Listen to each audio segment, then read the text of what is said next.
Vyttila railway ട്രാക്കിൽ മൃതദേഹം കണ്ടെത്തിയ സംഭവത്തിൽ കൊല്ലപ്പെടുന്നതിന് മുൻപായി സുധ നേരിട്ടത് ക്രൂരമായ മർദ്ദനമെന്ന് റിപ്പോർട്ട്. പ്രതി ഷാജി യുവതിയുടെ മുഖത്ത് നിരവധി തവണ മുഷ്ടി ചുരുട്ടി ഇടിച്ചുവെന്നും യുവതി ബഹളം വെച്ചതോടെ വായും മൂക്കും അമർത്തിപ്പിടിച്ചും ക്രൂരത കാട്ടിയെന്നും പോലീസ് കണ്ടെത്തി. ഇത്തരത്തിൽ മുഖത്തടിയേറ്റ് കരിങ്കല്ലിലേക്ക് തെറിച്ചു വീണാണ് യുവതിയുടെ തലയ്ക്ക് ഗുരുതരമായി പരിക്കേറ്റത് എന്നും പോലീസ് കണ്ടെത്തി. ആസൂത്രിതമായ ഒരു കൊലപാതകമല്ല ഇത് എന്നാണ് പോലീസ് പറയുന്നത്. തന്റെ കുടുംബം തകർക്കുമെന്ന യുവതിയുടെ ഭീഷണിയായിരുന്നു പ്രതിയെ ഈ കൊലയ്ക്ക് പ്രേരിപ്പിച്ചത്. ഇരുവരും തമ്മിൽ തർക്കം നടന്നിരുന്നു. പിന്നാലെയുണ്ടായ കയ്യാങ്കളിക്കിടെ ഷാജി യുവതിയുടെ വായും മൂക്കും അമർത്തിപ്പിടിച്ചു. അപ്പോഴാണ് സുധ മരിച്ചത്. പ്രതി ഷാജിയുടെ മൊഴി പോലീസ് ഇങ്ങനെയാണ് രേഖപ്പെടുത്തിയിരിക്കുന്നത്. ഷാജിയും സുധയും കുടുംബ സുഹൃത്തുക്കൾ കൂടിയായിരുന്നു. ഭാര്യയും 2 മക്കളുമുള്ളയാളാണ് ഹൈക്കോടതിയിൽ നിന്ന് വിരമിച്ച ഷാജി.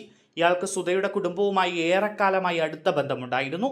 വിവാഹമോചിതയായ സുധയും ഷാജിയും ഇടയ്ക്കിടെ കാണാറുണ്ടായിരുന്നു എന്നും പോലീസ് പറയുന്നു. അത്തരത്തിൽ ഒരു കണ്ടുമുട്ടലാണ് പിന്നീട് കൊലപാതകത്തിലേക്ക് കലാശിച്ചത്. മരണം ട്രെയിനിടിച്ചാണ് എന്ന് വരുത്താനായാണ് പ്രതി മൃതദേഹം റെയിൽവേ ട്രാക്കിൽ കൊണ്ടുവച്ചത്. എന്നാൽ ട്രെയിൻ വരാത്ത ട്രാക്കിലാണ് ഇത് എന്ന് ഇയാൾക്ക് അറിയില്ലായിരുന്നു. പിന്നാലെ ഷാജി ഫോൺ ഓഫ് ചെയ്ത് ഒളിവിൽ പോകാൻ ശ്രമിക്കുമ്പോഴാണ് കാക്കനാട് നിന്ന് പിടിയിലാകുന്നത്. ഫെബ്രുവരി 23-ാം തീയതിയാണ് കൊലപാതകം നടന്നത്.